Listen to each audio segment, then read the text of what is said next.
150-ലധികം മലയാള സിനിമകളിലും നിരവധി സീരിയലുകളിലും അഭിനയിക്കുകയും നിർമ്മാതാവ്, തിരക്കഥാകൃത്ത്, സംവിധായകൻ എന്നീ നിലകളിൽ പ്രതിഭ തെളിയിക്കുകയും ചെയ്ത വ്യക്തിയാണ് പി.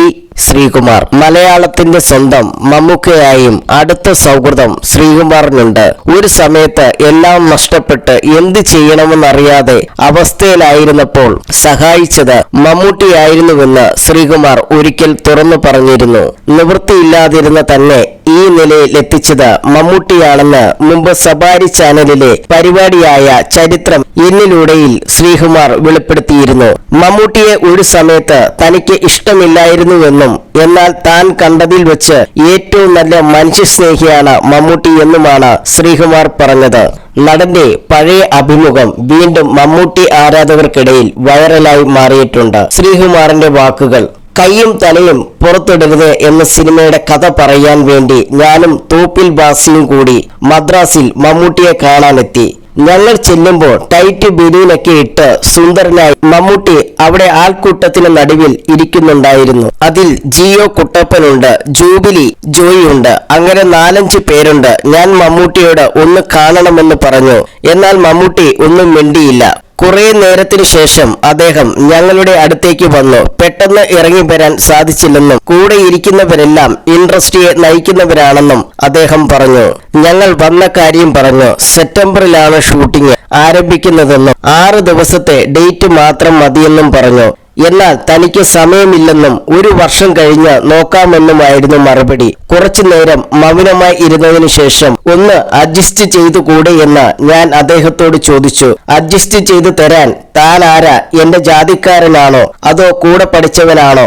മറ്റെന്തെങ്കിലും തരത്തിലുള്ള ബന്ധമുണ്ടോ എന്നും ചോദിച്ചു. ഞാൻ അങ്ങനെ മമ്മൂട്ടിയുടെ മുമ്പിൽ ഇലിഫനായി നിന്നു. അതേസമയം മമ്മൂട്ടി കോടമ്പക്കം കാണുന്നതിന് മുമ്പ് അവിടെ എത്തിയ എനിക്ക് എന്തെങ്കിലും മറുപടി പറയണമല്ലോ ചിന്ത എന്നിൽ ഉയർന്നു വന്നു. ഈ സമയം മമ്മൂട്ടി ഈ ചിത്രത്തിന് അടുത്ത സെപ്റ്റംബറിൽ ഡേറ്റ് തരാമെന്ന് പറഞ്ഞു. എന്നാൽ ആ സമയത്ത് ഞാൻ പൊട്ടിത്തെറിക്കുകയായിരുന്നു. മമ്മൂട്ടി ഞങ്ങളോട് പറഞ്ഞതൊക്കെ ഞാൻ അങ്ങ് തിരിച്ചു പറഞ്ഞു. അവിടെ വെച്ച് ഞങ്ങൾക്കിടയിൽ വഴക്കുണ്ടായി പിരിഞ്ഞു. അന്ന് ഹോട്ടലിൽ എത്തിയിട്ടും എനിക്ക് പറ്റുന്നില്ലായിരുന്നു. ഇയാളെ 2 ചീത്ത കൂടി വിളിക്കണമെന്ന തോന്നലിൽ അങ്ങനെ കാറെടുത്ത് പ്രസാദ് സ്റ്റുഡിയോയിലേക്ക് പോയി. അവിടെ മമ്മൂട്ടിയുടെ കൂടെ ജോസ് പ്രകാശും ഉണ്ടായിരുന്നു. അപ്പോൾ മമ്മൂട്ടി ശുദ്ധനാണ്, പറഞ്ഞതൊക്കെ അപ്പോഴേക്കും മറന്നിരുന്നു. എന്നെ കണ്ട ഉടനെ ചോദിച്ചു, ആ സിനിമയിലേക്ക് ആളെ കിട്ടിയില്ലെങ്കിൽ ആ കഥാപാത്രം ജോസിന് കൊടുക്കാമോ എന്ന്. കേട്ട പാതി അവസരം വീണ് കിട്ടിയ ഞാൻ വീണ്ടും ചൂടായി കുറെ അസഭ്യം പറഞ്ഞു. ആ സംഭവത്തിന് ശേഷം രാക്കുയിൽ രാധസദസ്സിൽ എന്ന ചിത്രത്തിന്റെ സെറ്റിൽ വെച്ചാണ് ഞങ്ങൾ കണ്ടുമുട്ടുന്നത്. എന്നെ കണ്ട ഉടനെ അദ്ദേഹം സലാം വെച്ചു. എന്നാൽ ഞാൻ മൈൻഡ് ചെയ്തില്ല. അപ്പോൾ അവിടെ എനിക്കൊപ്പം ഉണ്ടായിരുന്ന നാനാ വാരികയുടെ ആളുകൾ എന്നോട് ചോദിച്ചു, എന്താ മമ്മൂട്ടി സലാം ചെയ്തിട്ട് മൈൻഡ് ചെയ്യാത്തത് എന്ന്. മമ്മൂട്ടി ആരാ? മഹാരാജാവോ?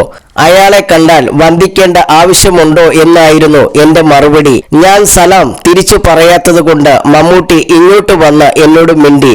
എന്നെ കെട്ടിപ്പിടിച്ച് നിങ്ങൾ ഇതുവരെ ഇതൊന്നും മറന്നില്ലേ എന്ന് ചോദിച്ചു. അതോടെ എന്റെ ഗ്യാസ് പോയി. അത് പിന്നീട് നാനായിൽ ആർട്ടിക്കിളായി വന്നിട്ടുണ്ട്. പിന്നീട് സിനിമാ നിർമ്മാണത്തിൽ ഞാൻ പൊട്ടിപ്പൊളിഞ്ഞ് ജീവിക്കാൻ നിവൃത്തിയില്ലാത്തവനായി തറയിൽ വീണ് കിടന്നപ്പോൾ എനിക്ക് കൈത്താങ്ങായി കൂടെ നിന്നത്, അന്ന് ജീവിക്കാൻ നിവൃത്തിയില്ലായിരുന്ന എന്നെ ഇന്ന് കാണുന്ന നിലയിൽ എത്തിച്ചത് അദ്ദേഹമാണ്. ഇന്ന് എന്റെ സുഹൃത്തും സഹോദരനുമാണ് മമ്മൂട്ടി. അപാരമായ മനുഷ്യസ്നേഹിയാണ് അദ്ദേഹം എന്നായിരുന്നു ശ്രീകുമാറിന്റെ വാക്കുകൾ.